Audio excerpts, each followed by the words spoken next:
This is my '04 Mazda Rx8, powered by Doritos. Yep, those. It has low compression, and it's been sitting maybe 2 weeks now.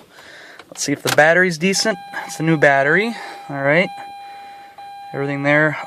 Driver's front tire is flat. We will try starting it here and see what it does. Okay. Started up good. It should be maybe 10 minutes when it gets hot and the coolant gauge just starts to move is when it will start to just sporadically die, may stumble, other sorts of I don't know, issues will arise when that happens. This has that many miles on it. I've put 12 miles on it since I got it running with ignition coils, spark plugs, and an air filter, which I currently have uninstalled as I didn't have it when I got it, but I will be putting that back on. Yeah, so far I like the car, but we will be looking for an engine for it shortly, as the next video will show it's stumbling. Oh, actually you can hear it now. I can feel it.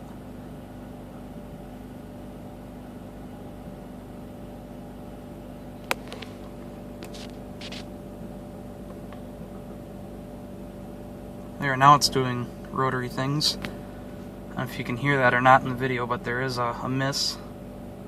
Thud, thud, thud, thud, thud.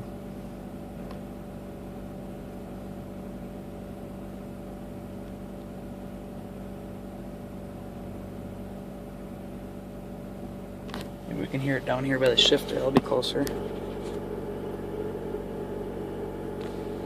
Oh, I need that button. It's like the only interior piece I need. I think that cycles this.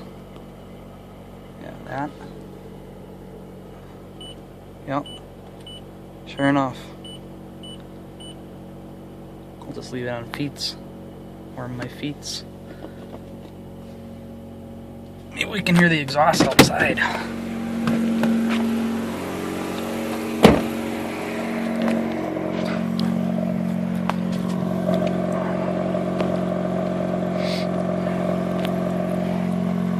Can we see that smoke? A little bit. It's more... There's a little bit, you can see it. It's fairly apparent to the naked eye. There I am. Yeah.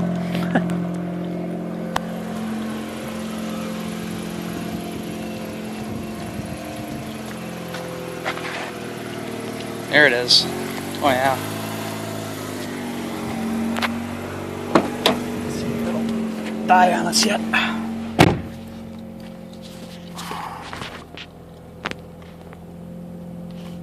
RPM surge.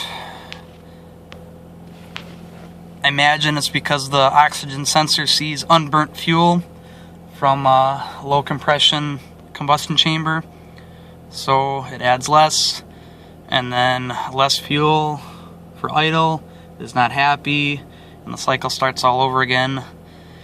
And I imagine when it heats up, it just becomes worse and worse, the cycle. You know, the swing of it, the sine wave of, oh my god, too much fuel, take away, and then all of a sudden there's not enough fuel for it to run, and then just keeps getting greater and greater as the, I don't know if the housings are expanding or the seals are not sealing or Doritos are not working. I think that's really what it comes down to. But I kind of want to leave this video go until it dies. So this is a good way to document exactly what's going on.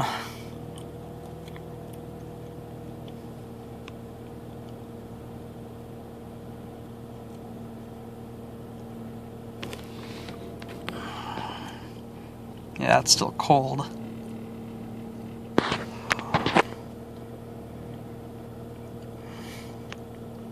These are awesome dashes though. I just really like this dash. This is cool.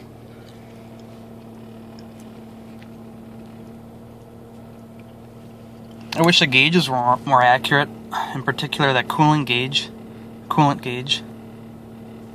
Apparently that doesn't start to move until it's too late, when it's in the middle.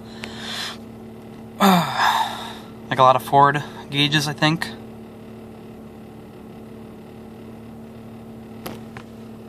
Starting to get some nice resonance out of the glove box, just from unbalanced things. Yeah, neat.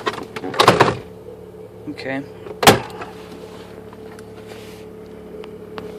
Goofy things. My buddy's got one right next to us, yeah. Hard to see, but he's got a blown up one too. His doesn't run, engine's out of it. Oh, now we're getting on the coolant there. On the gauge.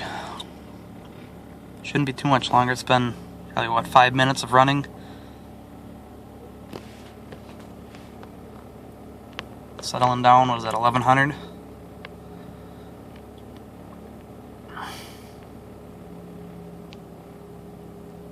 Should start cycling soon. I guess this would be a helpful video for anyone looking to buy an Rx8.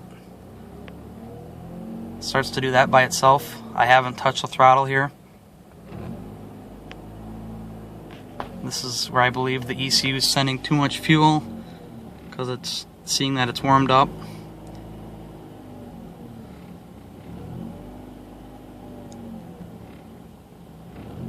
Or not sending enough fuel, maybe it's leaning it out.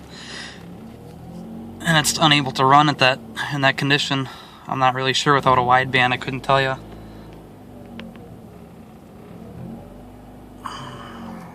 But I'll go back in a little bit higher idle. Say, okay, we're higher idling, but the coolant sensor is satisfied and we're going to try lowering the idle. And just the mechanical state of the engine says no. So then the ECU thinks, okay, we'll add some more fuel to it. And there it is, the cycle of bad Doritos. Just wore out tips, I believe. Oh, there it is, done. But that should explain, I think, what's going on here. Hope you enjoyed it. Bye-bye.